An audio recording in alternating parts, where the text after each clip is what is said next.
Good morning all of you. स्वागत आहे तुमचं मेगाबिट एज्युकेशनच्या युट्यूब चॅनलवर. तर चला बघूया आज आपण काही वोकॅब्युलरीचे words, synonym, antonyms, one word substitution आणि इडियम्स अँड फ्रेजेस. तो फर्स्ट वर्ड आहे आपला तो आहे हब्रिस. ओके, हब्रिस म्हणजे काय होते की एखादा व्यक्ती ज्याला खूप अभिमान आहे, अतिशय अभिमान आहे त्याला, किंवा तो खूप घमेंडी आहे, त्याला आपण हब्रिस असं म्हणतो. तर मराठीमध्ये हब्रिसचं मीनिंग काय होतं? घमेंडी किंवा घमेंड असणारा किंवा अतिशय अभिमानी.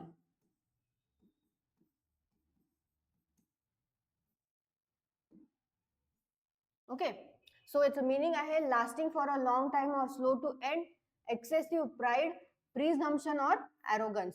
ज्याला खूप एरोगन्स आहे, जो खूप एरोगंट आहे, त्याला आपण हब्रिस असं म्हणू. सिनोनिम काय आहे त्याचा? तर सिनोनिम आहे vanity, arrogance, conceitedness, pride, self importance आणि हॉटनेस. ओके, तर हे आहेत त्याचे सिनोनिम.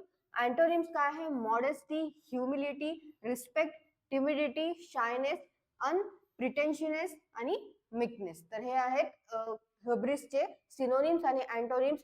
जो व्यक्ती ज्याला खूप अभिमान आहे आणि जो घमेंड, ज्याला खूप घमेंड आहे, त्याला आपण हब्रिस असं म्हणू. नेक्स्ट वर्ड काय आहे? तर नेक्स्ट वर्ड आहे मॅगझिन.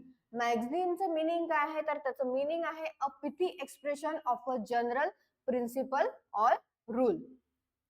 तर काही फ्यू वर्ड्स मध्ये, काही अल्प शब्दामध्ये जो एक्सप्रेस करू शकतो त्याचं सेन्सिबल बिहेवियर, त्याला आपण काय म्हणतो? मॅगझिन. कमी शब्दामध्ये जो सेन्सिबल बिहेवियर सांगतो त्याला आपण काय म्हणू शकतो? मॅगझिन असं म्हणू शकतो.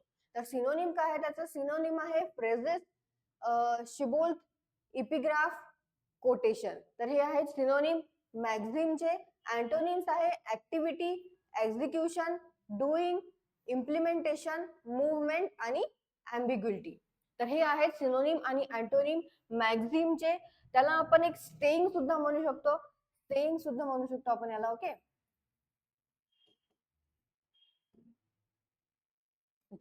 स्टेइंग.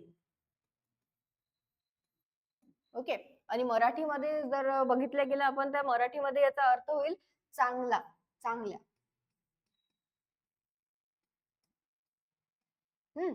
नेक्स्ट वर्ड बघूया. नेक्स्ट वर्ड काय आहे? तो आहे स्नोबेरी. स्नोबेरीचा अर्थ आहे, मीनिंग आहे द प्रॉपर्टी और ट्रेट ऑफ बीइंग स्नॉब. म्हणजे शिष्टपणा ज्याला आहे.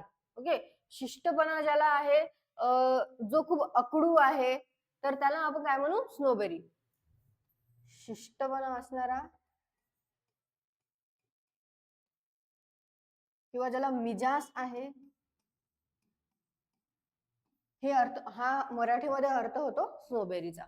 तर सिनोनिम काय आहे त्याचा? सिनोनिम आहे ॲरोगन्स, कंडेन्सनेस, जसं आपण वरती बघितलेलं आहे. कशामध्ये? हब्रिस मध्ये पण आपण बघितलेला आहे. जो हब्रिस आणि स्नोबेरी जो आहे तो थोडाफार असं जास्त डिफरन्स नाही, थोडाफार सेमच आहे, अर्थ दोघांचे सेमच आहे. Okay, pretension, pride, snootiness. तर हे आहे सिनोनिम कशाचे? स्नोबेरीचे. अँटोनिम आहे रिस्पेक्ट, शायनेस, टिमिडिटी आणि मीकनेस. बघा, सेम मीनिंग आहे दोघांचे पण, हब्रिस आणि स्नोबेरीचे. तर आपण ऍज अ सिनोनिम म्हणून पण यूज करू शकतो, हब्रिसच्या ठिकाणी स्नोबेरी, स्नोबेरीच्या ठिकाणी हब्रिस. ओके, नेक्स्ट आहे हाउंडनेस. नेक्स्ट आहे हाउंडेड. ओके, हाउंडेड म्हणजे काय होते?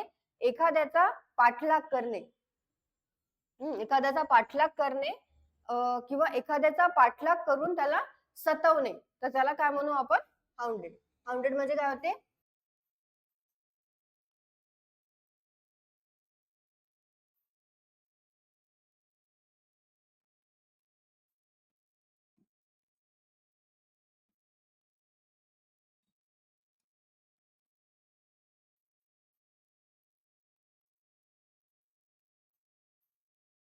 ओके, किंवा पाठलाग करणे पण असू शकते.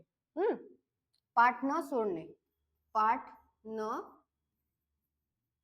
सोडणे, हा पण एक अर्थ असू शकतो हाउंडेडचा मराठीमध्ये. सो मीनिंग काय आहे त्याचं? मीनिंग आहे to have cause someone to do something usually against their inclination. त्याचं सिनोनिम काय आहे?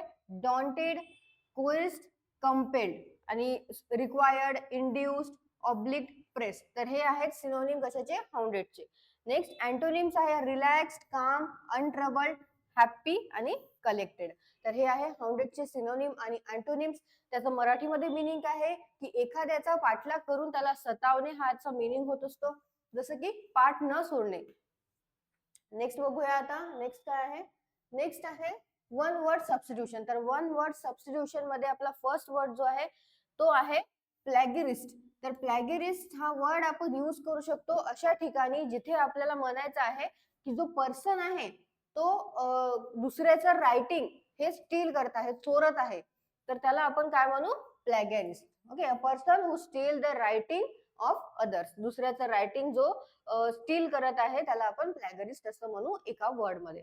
नेक्स्ट आहे एस्थेटिक. एस्थेटिक म्हणजे काय आहे, the branch of philosophy concern with the study of principle of beauty specially in arts. तर एक ब्रांच आहे फिलॉसॉफीची जी ज्याचं कन्सर्न आहे कशामध्ये, स्टडी स्पेसिफिकली इन ब्युटी आणि आर्ट्स मध्ये. तर त्याचा वन वर्ड मध्ये आपण काय म्हणतो, त्याला एस्थेटिक. नेक्स्ट आहे idioms and phrases. So idioms and phrases मध्ये फर्स्ट आहे आपलं क्लीन ब्रेक. तर क्लीन ब्रेकचं मिनिंग आहे if you make a clean break you break away completely from something. म्हणजे कशा कोणत्या पण जी आपल्याला सवय आहे किंवा कोणत्या व्यक्तीपासून आपल्याला दूर जायचं आहे तर कम्प्लिटली त्याच्यापासून कट ऑफ करणे, म्हणजेच त्याचा अर्थ काय होते, क्लीन ब्रेक घेणे. तसं एक एक्झाम्पल पण दिलेलं आहे. After spending years in an emotionally abusive relationship, खूप वर्ष इमोशनली अब्युझिव्ह रिलेशनशिप मध्ये स्पेंड केल्यानंतर पॅट्रिक इनी फायनली काय केलेलं आहे, डिसाइड केलेलं आहे की मेक अ क्लीन ब्रेक आणि लिव्ह हिज गर्लफ्रेंड.